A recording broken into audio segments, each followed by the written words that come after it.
My name is Christine Cody, and I'm the Assistant Director of Career Services and the Interim Coordinator of the MOSAIC Center for Student Inclusion at Washington State University Tri-Cities. It is my pleasure to welcome you to the second installment of the Community Classroom focused on incarceration, education, and local partnerships. This series is brought to you by the MOSAIC Center, Academic and Student Affairs, and the Diversity, Equity, and Inclusion Committee. The overarching goal of the Community Classroom is to provide resources for learning around today's social issues while reducing stigma and empowering informed action. We hope that today is a launching point and motivation for you to continue your own learning and advocacy. We are mindful that we are not leaders in this work and therefore are committed to learning from those who are and exploring how we as institutions and communities can do better. Before we get started, I want to just go over a few logistical details. The Community Classroom webinar series is recorded and made public on the WSU Tri-Cities YouTube channel within 24 to 48 hours of the conclusion of the event. For today, we will have a question and answer function as a part of this webinar. So please feel free to post questions there at any time during the event. We will have a designated time at the end where our moderator will pose questions that are there to our panelists. As a reminder for our WSU students, if you are part of the Common Reading program, we will post the link for you to confirm your participation at the conclusion of the event. So without further ado, it is my pleasure to introduce our friends of the university, Dr. Erica Walters, educator, advocate, and founder and CEO of Launching Legacies, Harry B. Grant Jr., registered drug and alcohol counselor and esteemed WSU alumnus, Manny Garcia, school counselor for the Soap Lake School District and program manager of Building the Bridges East.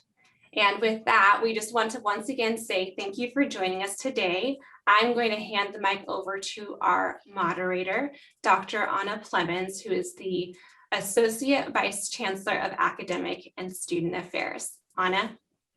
All right, thank you, Christine, and welcome and good afternoon to our panelists. I'm going to try to smile a little less, but I am really this excited that this afternoon is finally here, and I'm so pleased that you've joined us, and we are so ready to learn from you. So thank you for joining us. Also, thank you to all who have tuned in. We appreciate you taking the time. Before we begin today, I would like to briefly define two terms so that we have some shared context for their meaning as our conversation develops. The first is the school to prison pipeline. The ACLU defines the school to prison pipeline as a disturbing national trend wherein children are funneled out of public school and into juvenile and criminal justice systems. Many of these children have learning disabilities or histories of poverty, abuse, or neglect, and would benefit from additional educational and counseling services. Instead, they're isolated, punished, and pushed out. In the same document, the ACLU also notes that zero tolerance policies criminalize minor infractions of school rules, and that students of color are especially vulnerable to push out trends and the discriminatory application of discipline. So that's vocab word number one. There won't be a quiz at the end, but if you that's vocab word number two. The second term is justice involved. Being justice involved is defined as having had interactions with the criminal justice system as a defendant, right? So this doesn't include custody staff or other folks who are employed in that system. All right, so with those two definitions in hand, I would like to turn to our panelists, but before I do, I'd like to offer one final bit of framing. This afternoon, we want to have a conversation that includes, but is not restricted to, the role of the school in young people becoming justice involved. And we absolutely do not want to demonize teachers or administrators who are working very hard every day, often without adequate resources on behalf of our students. But the conversation does need to be had. I know as a parent of both Black and white children who have attended two really strong school districts, even I have stories I could share. So there is work to be done, and we have amazing panelists here to help us learn how to do it.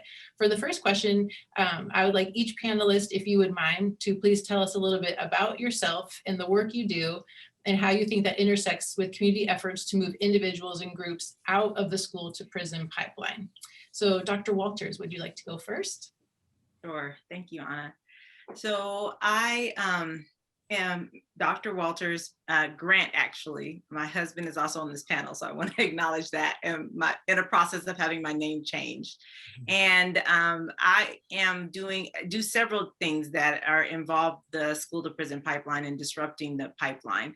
The first of which is I'm an educator. So I've been a special educator for about 20 years. And I work in particularly, I started the work that I do with students with emotional and behavioral disorders.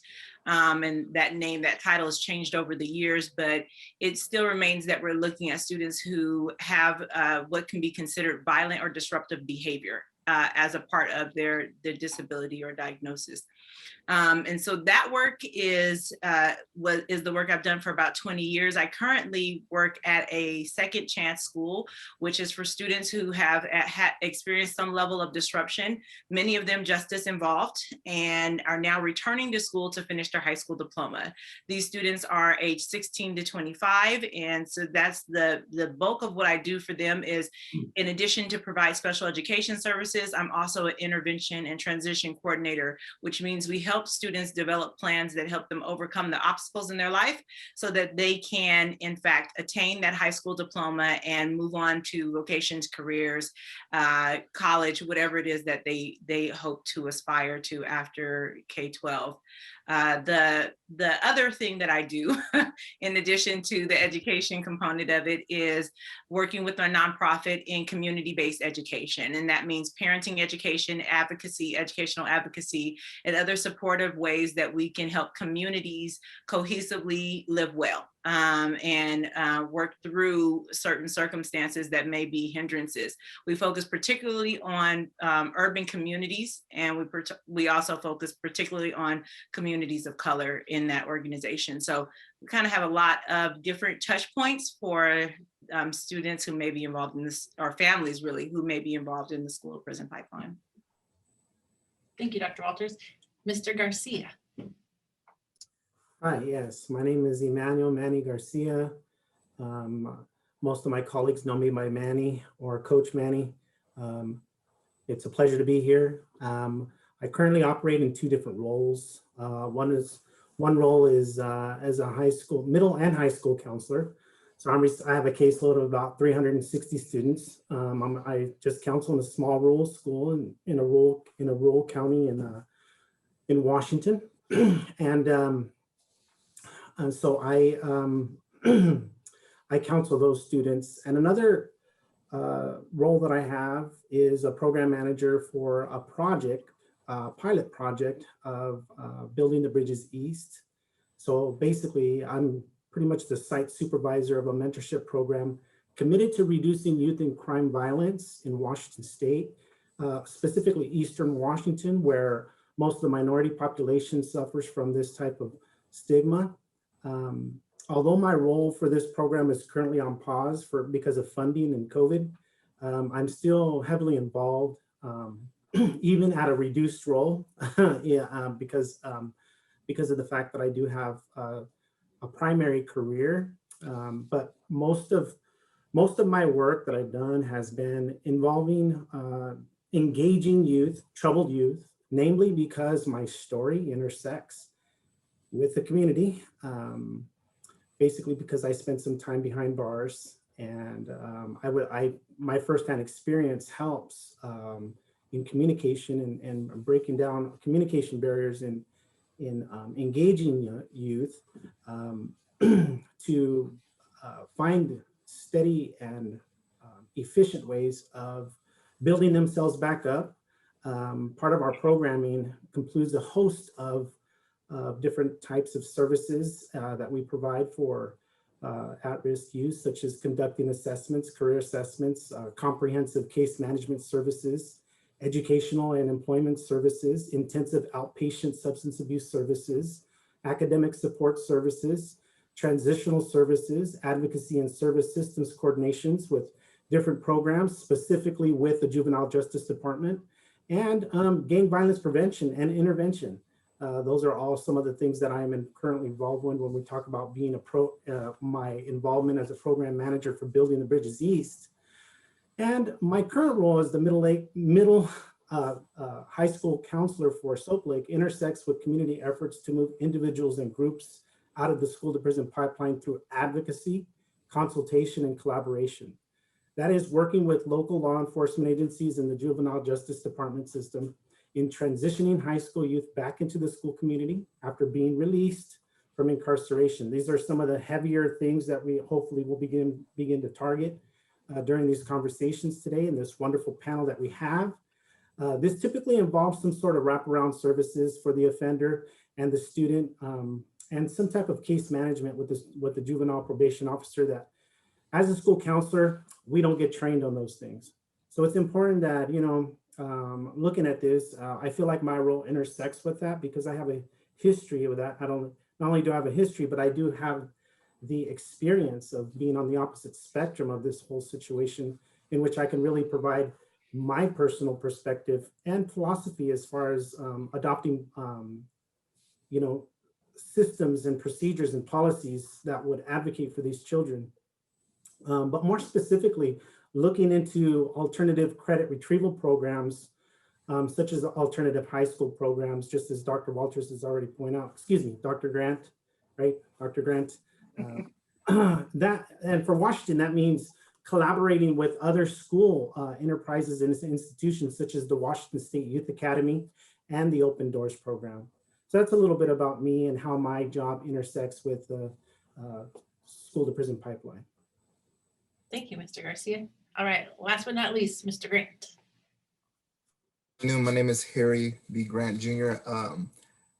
I'm very humbled to be on this panel. Those are a lot of accolades concerning my panelists. I have been involved in different aspects of ministry outreach programs during and after my incarceration. I was sentenced to 22 years with 85% in the year 2000 for multiple counts of strong armed robbery, and carjacking. Of the 22 years, I had to do 17. I did 14 of those 17 years in maximum security prisons, starting out at Pelican Bay, ended up in the SHU, went from there to New Folsom for 10 years, where I actually met Dr. Anna. And from there, ended up in Ironwood State Prison for the remaining 3 years. Throughout that time, I was given the opportunity to be able to provide services, from things as simple as listening to being able to assist those who were wanting to proceed with their education, adult basic education, as a teacher's assistant, to being a part of the chapel services, clerical, just allowing the services to be able to be run smoothly, with anything from setting up chairs to making attendance possible. I have been out for 3 years plus. Within that time, I have found my way to being a part of a great field and a career of counseling, drug and alcohol to be specific. I am recently married. We have just celebrated our 1-year anniversary, and we are expecting our first child in the end of July. My job at the El Dorado Community Service Center allows me to be able to come in contact with people who are in a particularly unique situation in their life concerning addiction, concerning things like needing housing. The gamut is very wide. A person would think that a methadone clinic would just basically deal with methadone, but we, according to our resources, can do and provide whatever our resources allow us to. So it goes from anything from outpatient case management, being able to properly place someone in residential care, to be able to allow them to be able to have vouchers for driver's licenses, anything that can be done to bring a person from where they are to where they want to be, treatment planning, designing some form of plan, short-term or long-term, to be able to allow these people to find step-by-step ways of process and progress. In this, I have come in contact with several people who have been incarcerated, unfortunately, are repeat offenders going back to prison. And this is a situation that did not start when I met them. Obviously, these are things that has happened to them prior to them meeting me. At youth levels, dropping out of school, single parent homes, things of that sort, allows a person to have less resources, less confidence, and less ability to be able to move forward. So unfortunately, these demographics fall by the wayside. And what's even more unfortunate is that they end up staying there. My job ultimately is to be able to do away with that lie that they have to stay there, that they have to be less than. Just briefly, and then I'll pass this, is that I left Ironwood State Prison October 19, 2017. Before I left, I told the gentleman there that I would be back. I said that in faith. I was able to go back and be a guest speaker at the graduation for Cairo's prison ministry. It took me 1 year and 11 days to get back. I'm not sure if people that are listening are aware of the CDCR system or the prison system in general, but that is almost unheard of. I had to have a lot of people co-sign for me to be able to do that. So my point is that there is ideologies, concepts, understandings, and insight that are preventing people from being able to realize that where you are does not equal where you need to stay. There is so many things to be achieved and accomplished. And we on this panel are just one of many to be able to do that in whatever capacity we can. Thank you. That's a good word. Thank you all. Well, before we move on to question 2, since Mr. Grant admitted that we know each other, I would like to take this opportunity to say that it takes a lot to be somebody who is a leader and a light in a men's max environment. And Harry, I have appreciated you for 10 plus years now as a leader and as a source of inspiration and stability and comfort and joy to a lot of people. And you're a fantastic writer, and iron sharpens iron. And I know that you've made my writing better. So it's a privilege to continue to be friends. So absolutely. Since you admitted that we know each other, I just want to say that out loud. So, all right, question number 2. So if the work is keeping folks in our community out of the school to prison pipeline, what do you see as the major challenges to that work? And I'll just open up the floor. So whoever wants to answer first and jump on in, that's the question.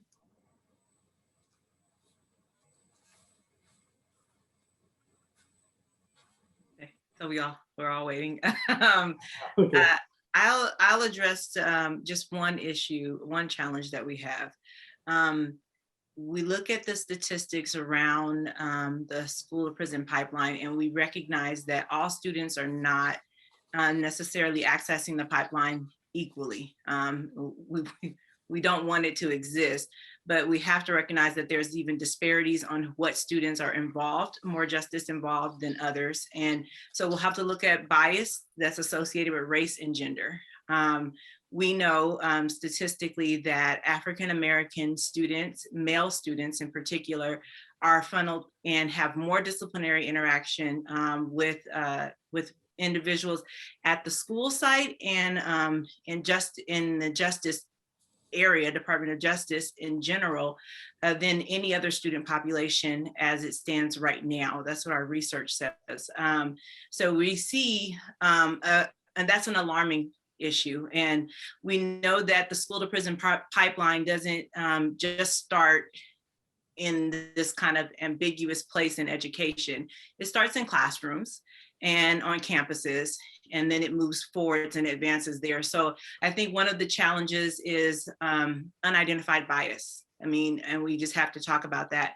The way that students are disciplined, or even if discipline is deemed necessary for certain students, has a direct relationship to bias. And we can kind of look at, like I said, that from a statistical perspective, and the numbers are not inaccurate. We're looking at an increase of about 10% more for African-American male students, increase of discipline over other populations in the school. And we're looking at schools that are predominantly African-American or more than 50% African-American having extremely high levels of discipline that we would consider kind of inappropriate and non-restorative, I should say, non-restorative discipline.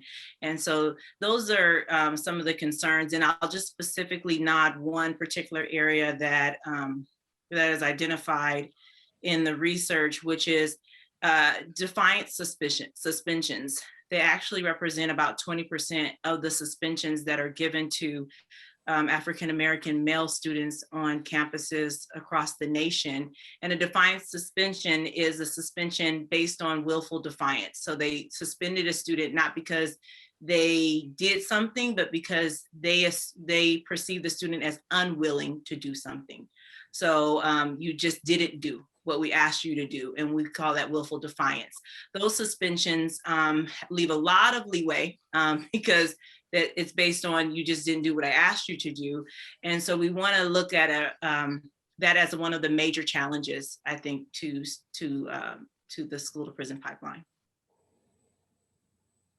Yeah, and I'd like to piggyback off that. And when she had mentioned about the kind of the behavioral practices and kind of the conduct procedure or some of the stigmas and the kind of the labels that are attached to students who are currently,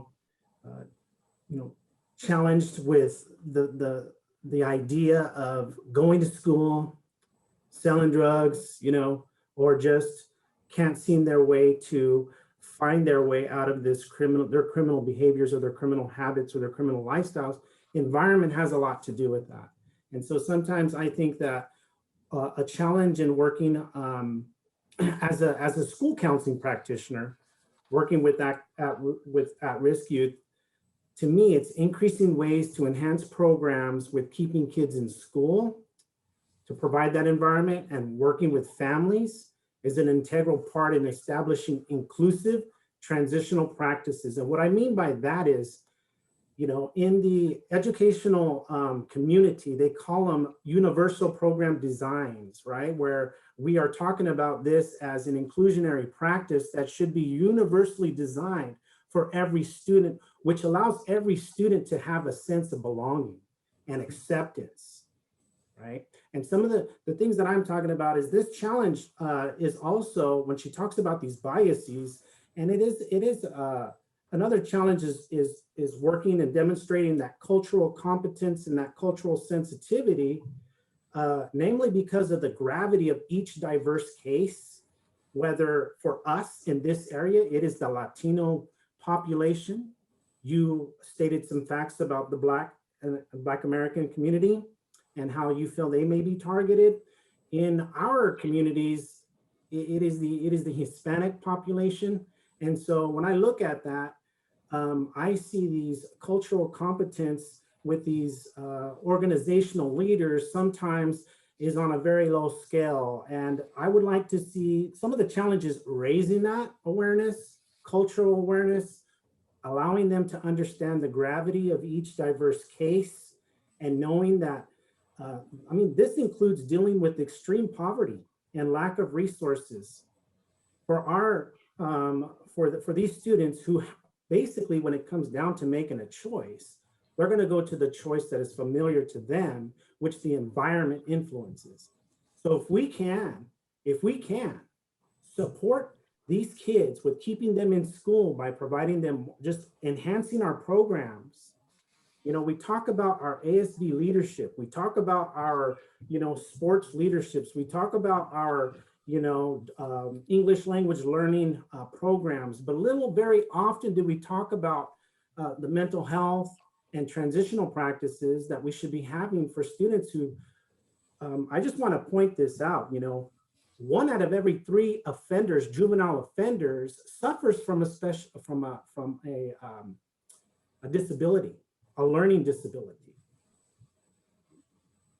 And this is troublesome because when they go and they say, okay, you've committed this offense, and they go into that pipeline, they're not receiving adequate resources because their learning disability will not allow them to understand and grasp the basic concepts for fundamental living. And this, for me, is very troublesome because we can look at other ways and we can find other ways to include these other specific populations.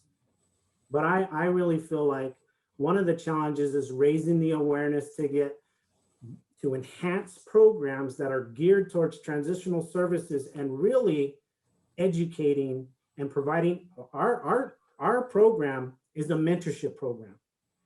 But what differentiates our program from other mentorship programs is the mentor is an ex-felon. He's an ex-convict. He's somebody who's turned his life around and now has been certified through the state and has established competence to work with at-risk youth. And so that's the dynamic of working with our program and what makes it so special, because this is the programs that we're talking about, allowing these specialists to come in. I mean, everything is great and everything, but lately with these active, shootings and acts of violence, youth violence is a global public health problem. It's not just targeted to people who has a behavioral problem or can't afford food on their table. It is a global public health problem, youth violence. And this includes rage and acts from bullying, physical fighting, more severe sexual and physical assault to homicide. This is very alarming to us because it's in our public schools. And for me, I just feel like, dealing with these things is a challenge. And I hope I was a little bit clear, didn't confuse anybody, but I get passionate when we talk about this. It's something that's been clear to me. And as Dr. Grant, Harry Grant there has pointed out, I was incarcerated, did 52 months in 2009, incarcerated. I'm what they call a 13-time all-star, right? I got 13 felonies. That's the way I joke around with my mentees. It's like, come on, bud. But what I'm trying to say is that when we talk about those services being provided, for me, I was very fortunate, a 6% chance to get through what I had to go through to get where I'm at today. But if we can enhance programs to keep these kids in school, and working with the families, even advocating with the families to go to their court hearings, to advocate them in the courtroom, I think that would speak volumes.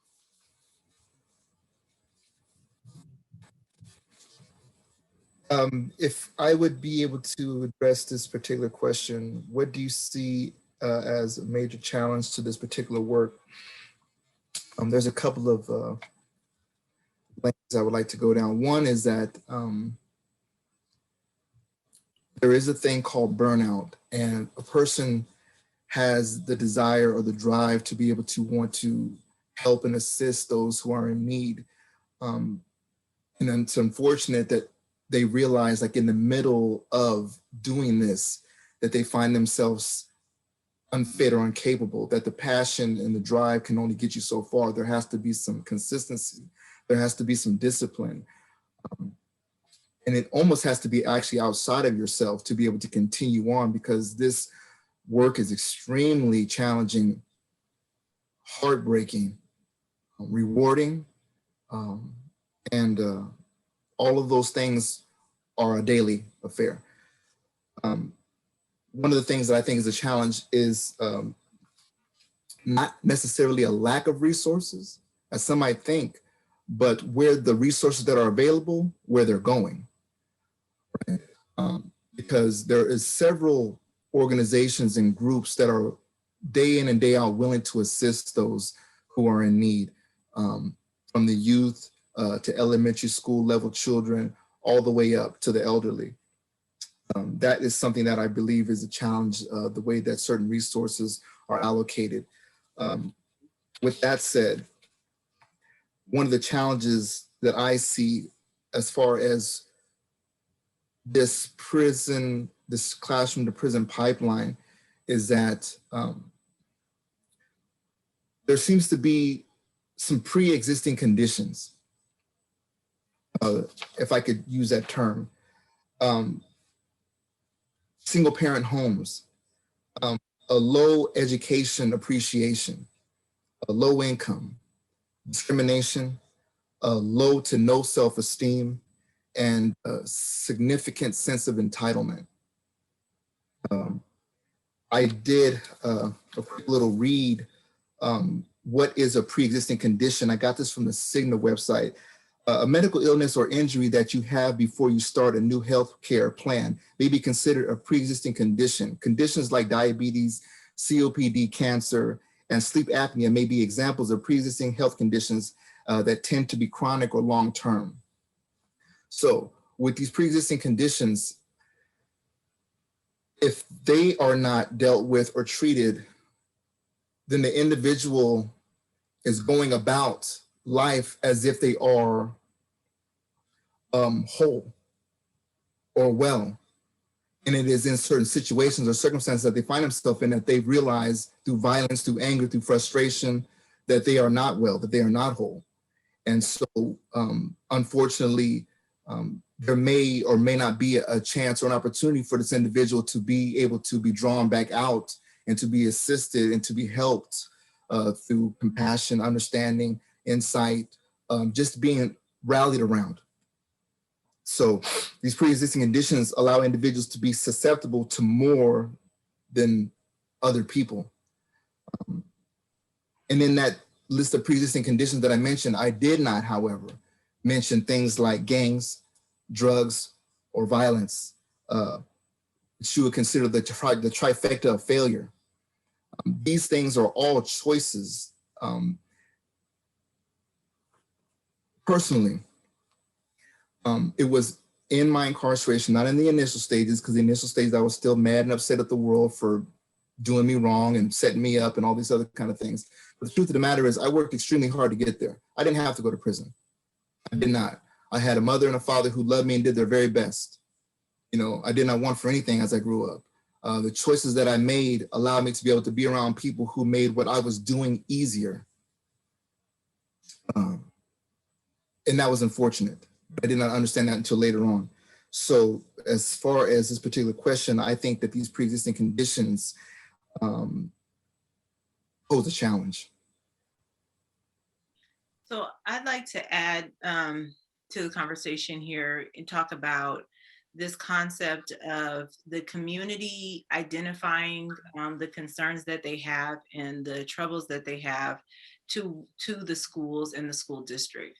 And so because there may be community members involved in this conversation, and I'm assuming there possibly are educators and other people of other disciplines, I want to address two particular things that I think are important. One is that if a community has particular pre-existing conditions that, like Harry mentioned, if those things are prevalent within the context of the community, then the responsibility of the community, as I see it, is to go to the school and to say, how are these issues being addressed? Because the reality of it is that while most communities have unique different areas or issues and concerns, the role of the school and the role of us as educators is to try to address those issues appropriately. So movement towards justice is not the solution to low value for education. So justice involvement or juvenile hall is not the solution to that problem. And I think that sometimes if the community is not verbal in saying, listen, we know that we have X amount of students that are on free or reduced lunch. And so there's a issue of poverty that has to be addressed so that we can make sure that our students are being treated fairly within the context of their circumstances. Then communities have to kind of rally around this idea of putting the burden back on the schools to provide appropriate responses to circumstances or environmental influences, because the school in and of itself runs as an entity that wants to educate and support, but has to identify that these issues or factors exist. And so if it's high poverty and that's a contributor to some of the circumstances that are happening, or some of the behaviors that may be identified as inappropriate for school, then we still have to address the underlying issue. And I think that that's a part of the community's role to do, to say, hey, school, we're here, right? We want to address how you're looking at discipline. We want to talk to you about how our community already struggles with certain things, and then how can we support our students more appropriately than to involve them in disciplinary actions, which lead to suspensions and expulsions and eventually justice involvement. There has to be some place in which we stop and say, these are where we are, but how do we overcome it without bringing more students into the prison system? How do we overcome it without bringing these negative interactions, which we know become self-fulfilling prophecies, right? The research tells us that students who have more suspensions and more disciplinary actions actually start to fulfill the behaviors of a person who is not worthy of being on the campus. And so they're like, oh, I'm not worthy. They think I'm this way anyhow. And so they kind of march to the tune by which they are accused. That research tells us that, behavior research tells us that to be identified as a problem actually creates its own problem, right? And so we know that from behavioral research. So I think the approach needs to be to understand these are the circumstances of the students we serve. How do we address those circumstances within the context of our resources and not provide negative disciplinary action that creates yet another problem, which we haven't mentioned on this site, which is generational incarceration, right? So there's a lot of research that talks about that. So I think Manny wants to talk about generational incarceration, but there's generational crime, absolutely, but generational incarceration is a really big statistical factor that we can't keep going in that direction, right? So I don't know, Manny wants to say something. Oh yeah, I mean, you're just firing me up over there, Erica. I mean, this is an amazing panel, and thank you again, Anna, and your team for having us on, and for those who are viewing. Sure. We hope that we are being sensitive to you and the areas of your work and your field. We also are hoping that you will take what we have given you, the good, and just chew on it a little bit, because in addition to forging partnerships and providing stakeholders and coming to agreement with community organization is establishing effective relationships. And I think that was these pre-existing conditions that you identified for us so eloquently. Some of those pre-existing conditions can either be treated or perhaps even healed through effective communications and effective relationship status. And I know as a counselor, you know, it would not do me any good if I had a stall, you know, in my office where students had to wait in front of me and they couldn't see me and they had to take a ticket, and you know, they didn't have access to my face. They didn't have access, you know, to me personally. They would have to take this ticket. So what am I trying to say? I'm trying to say that I'm trying to use that stall as a wall that students put up. Once this experience is having, where this relationship with a counselor, a behavioral specialist, an advisor, an academic specialist, an administrator, once that relationship has been destroyed or perverted or taken for granted, typically I find that it takes almost 10 times the work to get that student's trust back, the family's trust back. And by that time, we're dealing with compounding issues or pre-existing conditions that have compounded this issue and exacerbated the issue to the point of offense. And that's what we're trying to be preventative about. But I guess what I'm trying to say is that forging these effective relationships is a big step I know for us in our program, it's priority number one. We establish effective relationships from the get-go. And this policy or this model pays huge dividends to students, especially those that are transitioning from juvenile justice systems and those that are on probation, or even those who are suffering from academic or behavioral and social emotional challenges. We find this very, very effective. Highlighting student strengths. But going back to the community and talk about community members, I think that I'll wait for Anna to prompt Okay. me to Yeah, the discussion. that's good. Okay, I'll jump back in here real quick. So I've been taking lots of notes. Thank you, panelists. There's been just some really useful vocabulary, I think, in just helping us understand what's going on, and if we want to become better community members or better, advocates, just even understanding what the conversation is about. And so I want to thank you for that. I wrote down, I noticed Harry, as he was describing his own experience, said, I was with people who made what I was doing easier. And I was thinking, okay, actually, if we flip that, put that into a positive construction, as a community member, that is what I want. I want there to be all kinds of kids running around my town like, man, you know what? Mrs. Clemens, if the things that we want are people who are living safe, healthy, and fulfilling lives and going to college, we have to put a plug in there for college. If that's what we want, then I want to be the kind of community member who, students are like, oh yeah, that person made that easier, right? Like that road got a little wider, that road got a little straighter. And so that leads us, I think, to question number 3. And we've had some questions in the chat that are, I think this is for sure what our audience really wants to hear from you. All right, so those are you've established the situation at hand. How would you like to see community members who are new to this conversation support existing efforts? Sometimes I think when we learn about something that's new for us, we're like, oh, that's messed up, or that's terrible, or I got to try a new thing. But I'm kind of wondering if there's actually just work that we could partner with, right? Like there's already people doing this good work. So if we're new, what would you like from us as community partners? And be as specific as you like. I'd like to, first of all, I'd like to piggyback on what Manny said and thank you, Anna, for allowing us to be able to participate in this. And these are really good questions, thought-provoking questions.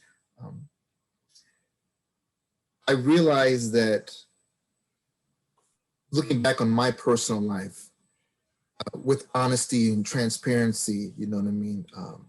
Some of the things were cringeworthy, but also as a reality, some of the things that I did obviously did not have to be done. So where I left, the things that I used to do, when I left that position, when I left that place, when I left that state of mind, somebody came right behind me and filled that spot.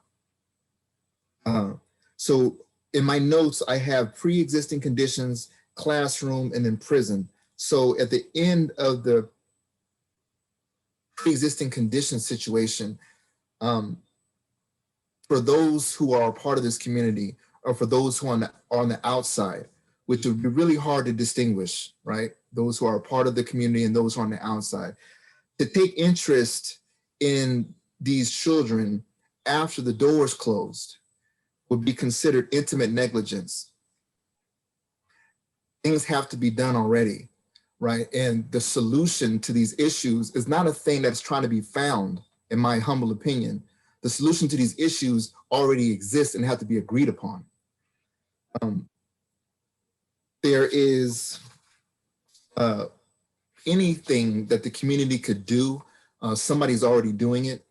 I would say that to be able to come alongside somebody would be key.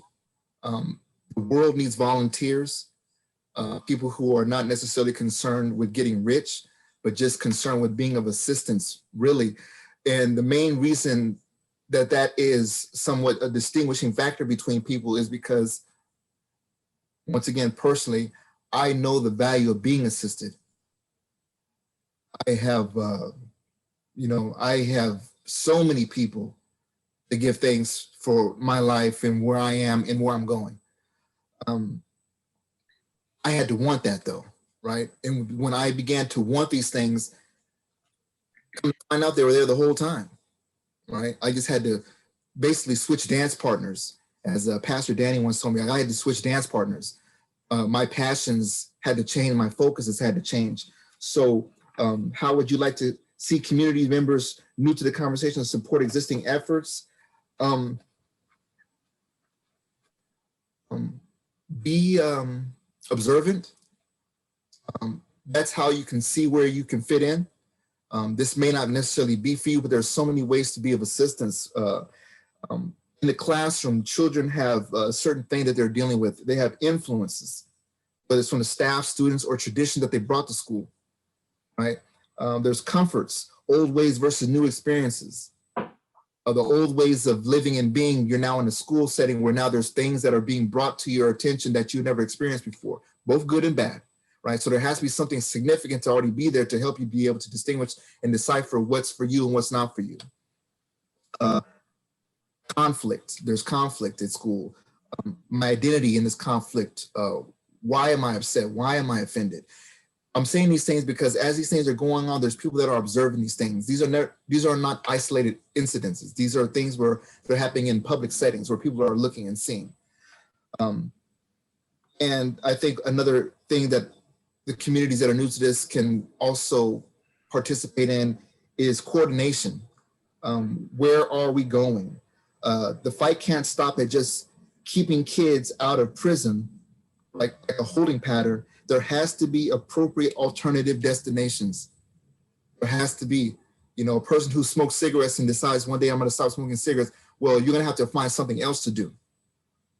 You're going to have to find something else to do, or else you'll be thinking about, well, you know what, I haven't smoked in a long time, and you may find yourself going back to that. There has to be a change of direction. And this is something that I believe the communities new to this conversation can provide effort and support, and just to be able to say, I'm not familiar with this, I'm not necessarily understanding it completely, I'm not going to judge it, I'm not just put it to the wayside, because life is very interesting, and a person who may put somebody to the wayside might find himself there one day. Sergeant Ellis at Ironwood State Prison, he was very considerate concerning programs and services and volunteers dedicated to the betterment of the population. And he used to get a lot of flack from his COs.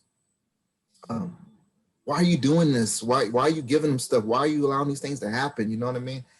And to be honest with you, I was kind of curious too, you know, and he just simply said, any of these guys can be my neighbor one day. So that's a view that sometimes doesn't necessarily get a lot of airplay, but nevertheless, it's necessary. Well, thank you. I think those are well put, well stated there. What I would like to look at it through a couple of different lenses. I'll put on my assistant program manager hat and say there are some things that community members new to this conversation can support existing efforts by simply volunteering with your local police department, with the SRO, that is called the School Resource Officer. There's a program, SROs are assigned to schools, and you know, ask them if you can go for a ride.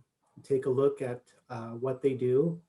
A lot of work encompasses and is linked to the SRO, and namely because of the nature or the gravity of the intensity of the situation. They're always on call, so you know, you could do things like that. You can write a letter to your local council member and not be naive about your crime rate, your juvenile crime rate, the status of your violence, statistical facts.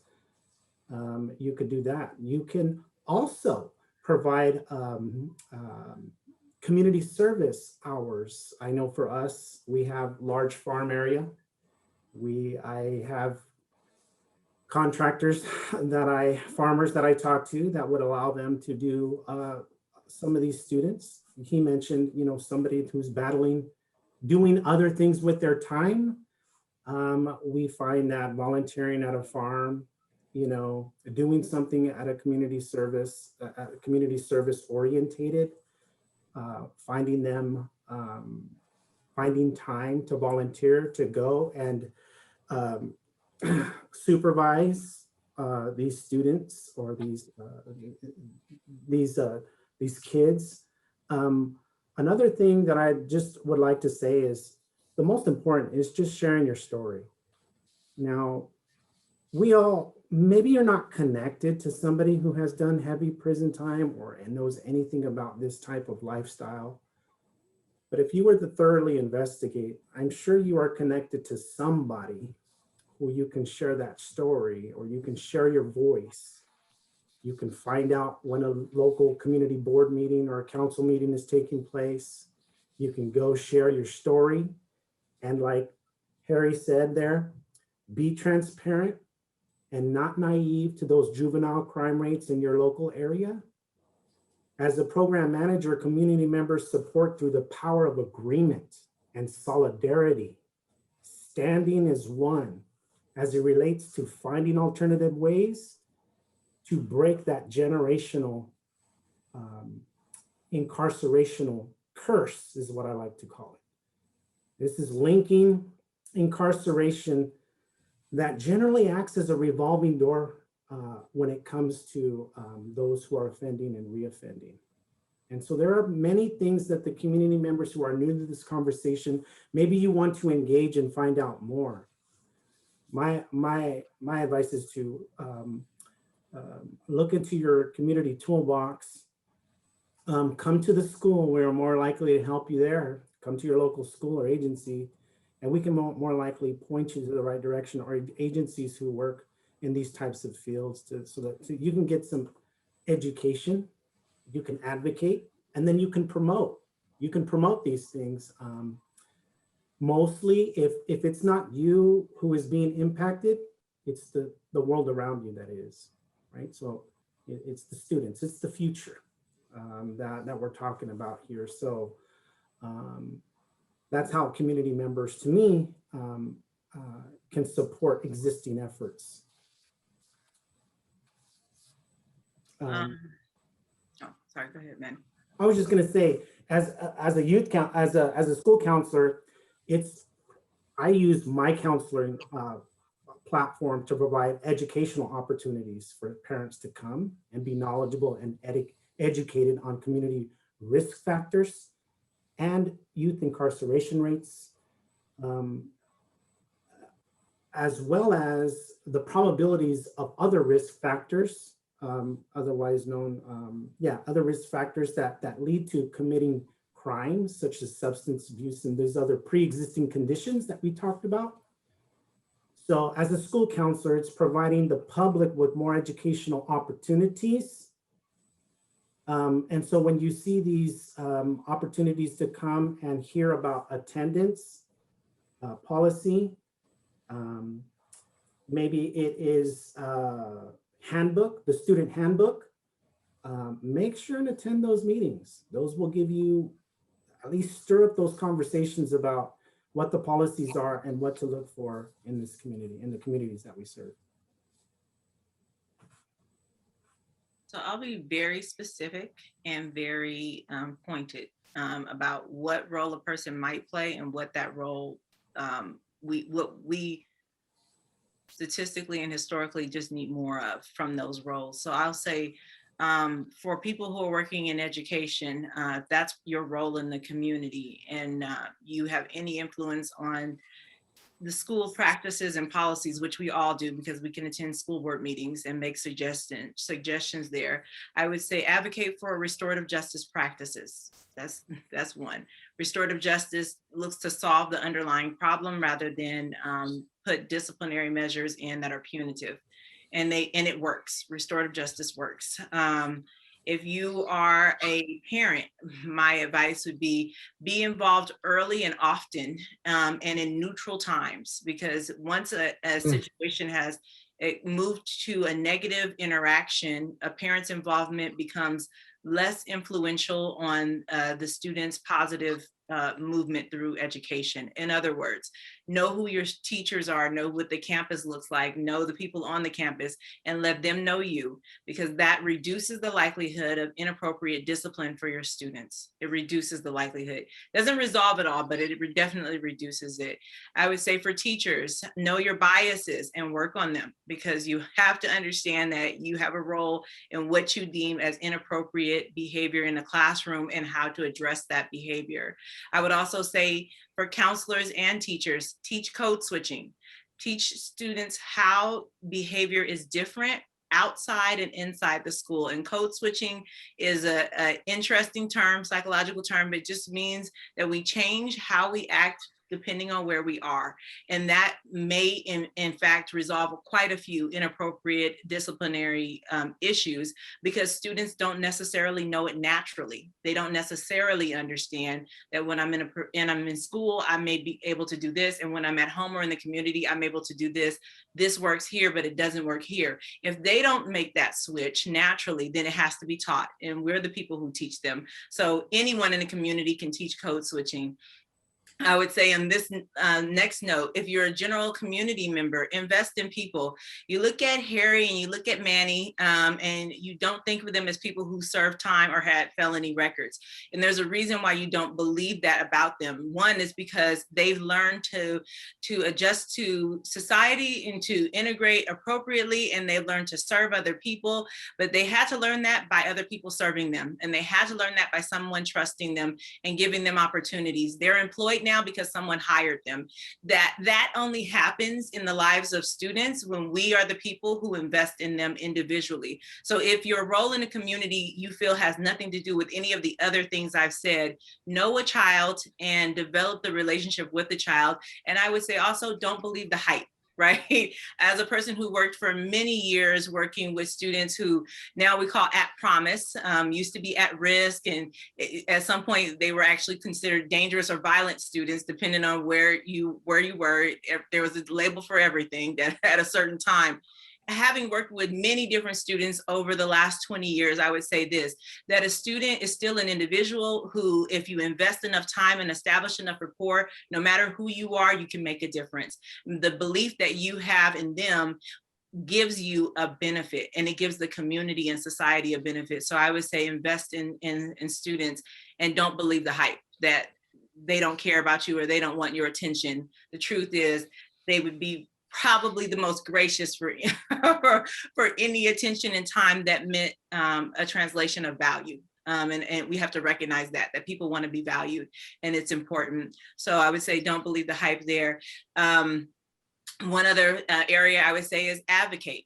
If you find that your community struggles, as one of the communities we talked about, state of California has already put a statement out here. There's an entire work that's been done on the school to prison pipeline. And as one of the states with the largest amount of prisons, as one of the states with the highest amount of incarceration, we had to address the fact that we're also one of the states that has the higher movement in juvenile justice involved youth towards these prisons. We had to recognize that we also are one of the states with the lowest educational attainment rate for prisoners. So when we look at our people who are incarcerated, we find that one of the highest percentages of people who have not completed high school or even an 8th grade education. So we recognize that this is a systemic issue. So my question is not really asking us what we think you should do. What do you think you should do about that? How do you feel like you should address an issue that is, at least for the state of California, and I'm sure Washington has its own unique statistics, we have a problem. we have a national problem. Yeah, we have a problem with student violence, but we also have a problem with students that are going unidentified because somebody didn't realize that the student has a serious emotional issue that might result in danger to other people. So there's a lot of different things that sometimes we perceive to be an issue outside of ourselves. The next thing would be to ask yourself, how am I addressing the issue that is clearly here in my community? It's in my neighborhood. It may not be in your neighborhood school, but if you go to the neighborhood school that's less affluent, or if you go into the neighborhood school that has a different demographic, you'll find them. You'll find these problems, and you can be a part of the solution by addressing any of those areas that I talked about just now. Just be a buddy, be a friend, and be aware. Yeah. Thank you. Thank you to all our panelists and Dr. Walters. I took notes. I got it. That's a good list. I thank you. So I would like to turn now. We've had some great audience questions, and I think this one's particularly relevant. And so I might just have time for the one, but I'd love to get to this one. One of someone who's tuned in is an educator at the Washington State Penitentiary in Walla Walla, and teaching adult basic ed and college courses in trades and business. And this person is said that a lot of this person's students really want to work with at-risk youth or be mentors when they're released, right? So how can we help move them towards that goal? What resources or paths would you recommend? And I think we've been talking about this topic a little bit. At one point, I think maybe Manny was talking, and I was thinking, I wrote down like, yes, we have to find ways to utilize the experience of ex-felons, right? And so instead of stigmatizing, but realizing, oh, that's a very particular kind of resource, and a population, many of whom are very eager to do community work, to support communities. So what's that pathway look like? Yeah, I guess, I guess the question is, how can they get involved after they've been released? Right? Yeah, so that's the question. Yeah, so as of right now, I think that's one of the main struggles is post-incarceration employment and career opportunities, transitions, reentry solutions, adequate community resources. But one thing that I will say that to the educator, if those students who are, or those those men who are ready to do something, who are ready to, there's obviously procedures, there's protocols, and there's hoops that an individual would have to go through. So one of the things that we do to assess whether or not an ex-felon can work with a mentee is time of absence from previous. So basically we measure the transformation based on metrics. The metrics is really simple. Listen, if they're committed and they've done things, tell them to save everything. Their drug and alcohol treatment services, their education, their certifications, everything that they've done. See, when I got educated, I started when I was incarcerated, and I'm sure Harry can point out to that, but they helped me. They helped establish direction. Not only did they have, but they qualified, they were subjective elements and evidence that I could provide to somebody and say, no, I'm ready to change. I want to change. I'll never forget this. My DOC officer told me, and she said, I was so hyped and I wanted to do the same work. I wanted to be a peer mentor. I wanted to go out. I wanted to change lives. And she said, listen, Manny, I know that you're eager. She said, but look at this pile of bad history. And I don't see any pile of good history. Where is it at? So what I need you to do is work on some good history. Show me some evidence, because all I can see right here is the documentation of the bad. What society needs to do is now see the good. But a document, what does it do? It provides an agreement, it provides a signature, it provides data to show that transformation has taken place, right? So one of the things that I would like to suggest for those who are incarcerated right now is to keep every documentation. It doesn't matter if it's a credit, it doesn't matter if it's a volunteer, it doesn't matter if it's a computer science class that nobody is paying attention to. Get the documentation, get it certified. the more skills that you have coming out, the higher the probability. Next is to make that your 5-year part of your 5-year release plan. Now, what I say about that is, because when we go and they want to be re-enter into society, well, we would like to see that they've been working on this intentionally with their counselor over a certain period of time. So I guess what I'm trying to say is that make it your goal, make it your ambition, put it down, put it in writing. Basically, a wise man once told me, write the vision down. Write the vision down and it shall come to pass, right? So write it down, write down your goal, write down your ambitions, write down your ideas. Now, another thing is to not get defeated and feel defeated when somebody says, maybe you're not cut out for it. Maybe you're not cut out for this work. Listen, you got a history, like nobody wants to follow that, right? What you're going to have to do is you're going to have to have a strong will, and you're going to have to be committed and driven mentally, and you have to have, now, I like to call it the spiritual magnet, because there's an element of the unknown that you have to believe in, right? And if these individuals are so committed to that, ask them these questions.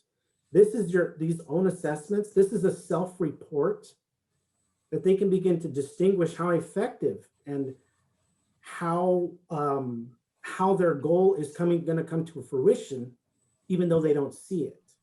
And I say this because there's going to be challenges coming out. You're going to have people who are going to say, well, maybe you're not cut out. And for that, I want to leave my contact information with you. Okay, you are free to contact me anytime, and I can work with you or the individual and see what we can do about their hopes and their aspirations. I can't guarantee anything, but I can leave you my contact information. And what I can say is that I will be in contact with the individual, and I can help them attain their goal, whether it's mentoring, coaching. The main thing is re-entering to society, finding your why, okay, and being a global member of society, whatever that may be. And so I'm committed to that. And so I guess to answer the question, I can leave them my contact information if you want that. Whoever's in the chat, I don't know how we can do this, but maybe I can send it to Anna. And Anna, I don't know how we can do this, but I'm going to provide my information to Anna. Feel free to email her, and we can get the ball rolling for you. So, We can do that. for California, we have the Anti-Recidivism Coalition, an organization that serves statewide. I looked for Washington. It seems there is some developing program in the state of Washington as well, Anti-Recidivism Coalition. And what they do is they can work with formerly incarcerated towards mentorships, particularly for justice-involved youth. And so they work with juveniles, adult former ex-offenders with juveniles who are currently offenders. So the Anti-Recidivism Coalition is a very powerful organization with us within the context of California. But then in Washington, it looks as though it's developing. That's one organization that we can direct people who are interested in doing mentorship works with. But I would say to keep it simple, in addition to, of course, building the good, you got to be doing good to mentor students. We don't want mentorship in the wrong direction. But in addition to that, you have a family, you have maybe children, I would say to these people who want to mentor. If you have children, start with your children. If you have nieces and nephews, start with them, because they don't require screening and background checks. They just require relationship. And so I would say, by all means, find your worth and value in developing the relationships that are accessible to you while building the good so that you can do further outside relationships. Because it's true that we will we want a reflection of someone who we know is safe to work with students. But if you have a family and you have a community of people that you left when you went inside, when you come back outside, you can reestablish those relationships, tell your story, and mentor people that you already know. As you're walking down the street, if someone admires you or thinks anything about you as a man in a community, or which we're predominantly talking about men, but also women, if you're formerly incarcerated and you want to do this work, then you have gotten the attention of some young person. You can start informal ways of building relationships and supporting individual children. And that will make a difference. And that will make a difference. So yeah, informal. And I'm just going to add one more thing. I'm sorry, but you just brought up an important website. There is a certification in the state of Washington. It's called Certification, a Peer Support Counselor Certification that a mentor can grab. Yeah. And it's an easy process. I believe it's just an application, and I believe it's like a training that they would have to do, where they would have to learn some case management skills, and then be certified through the state, and then they will get a certified peer support counselor. With that certification, they can begin to mentor at-risk youth. Yeah, very good. Love that. I will try my best to keep it simple. What to do once you come out. Main thing, keep the faith. Brothers and sisters, keep the faith. There is opportunities that are available for those who wholeheartedly know that they've been given grace, that they've been given a chance to come out. The same things that you want to do, whatever it is that you want to do, somebody's already doing it. Yeah. Be okay with shadowing. Be humble. There is people who have passions and they do not mind sharing it. I came out and there were people ready to receive me, ready to help and assist me, and I let them do their job. I did not go against them. I did not resist. I allowed them to do what it was that they were called to do. And so these people that will embrace you once you come out. Now, let me just say, there's all kinds of people that will embrace you. You have to be specific and intentional before you get out what it is that you're willing to do, because getting out can't necessarily be a shock for you. You have to have already been doing your time to where that makes sense, right? You have to be doing things to where when I get out, this is what's going to happen. I've already made contacts. I've already made connections. I've already given myself a chance to be about something.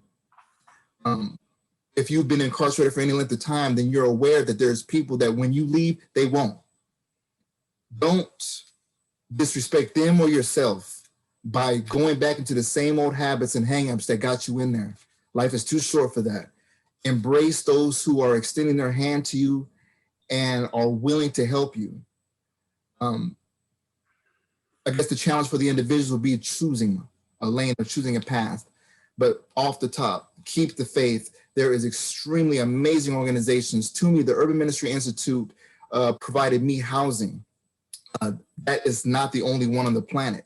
Allowed me to be able to live rent-free for a year.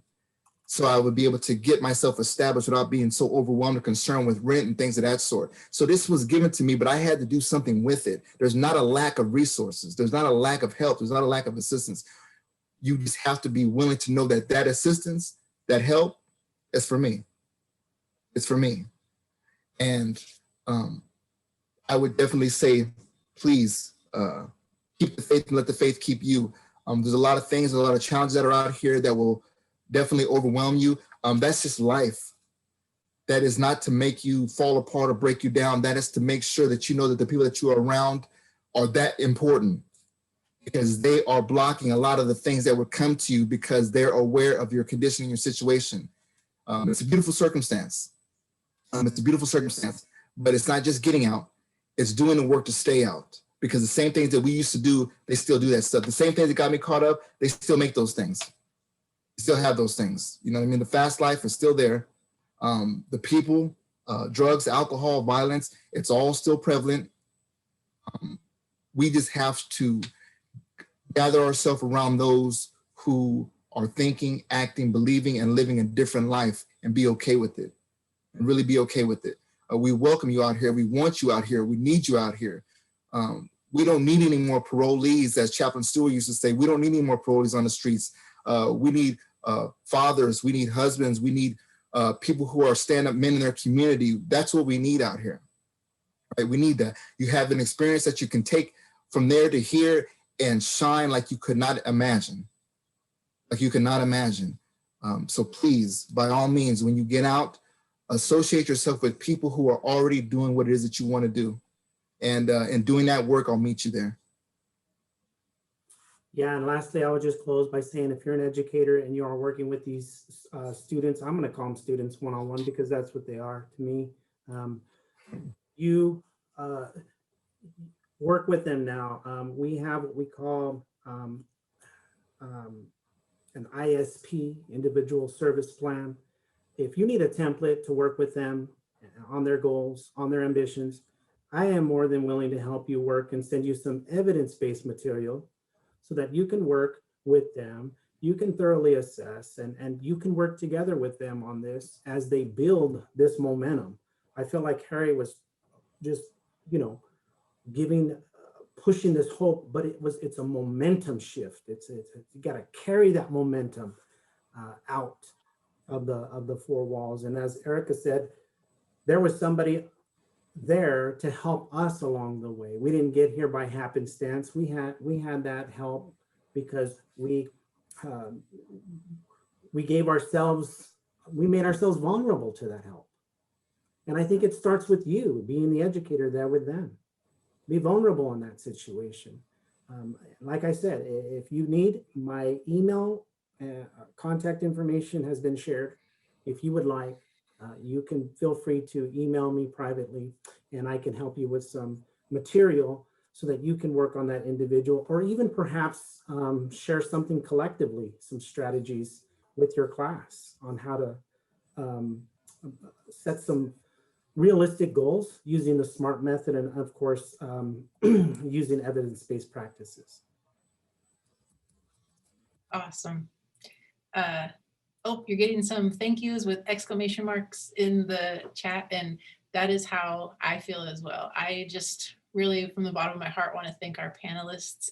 You've given us a lot to think of, and I think some good momentum. To Manny's point, it makes me think one of my favorite scholars, whose name escapes me suddenly, says that we make the road by walking. And it has been a privilege and an honor to walk with you for an hour and 15 minutes. And I appreciate the wisdom, and take that momentum and go. I know I was looking through the list of who's around, who's coming. I don't, of course, know everybody, but I recognize people who I know have family who are currently incarcerated. I recognize people who I know who are going in, who intend to work in the system. We have educators who are currently working in the system, and teachers, and so it's just been a privilege to walk with our panelists and with those who attended. And I'm going to turn it over to Christine for who gets the final word. Thank you, Anna, and thank you to all of our wonderful panelists. This has been insightful, inspiring, and I know that I'm walking away with so much more knowledge and empowerment of how I can take action as a community member. So we appreciate you giving your time and your expertise this afternoon. And just want to give a plug that our next community classroom will be happening on April 21st at 4 p.m. And the link to register is also provided in the chat. But thank you for all of those who have contributed to today's event and the entire series. We could not do this without you. And we hope that you all have a good night.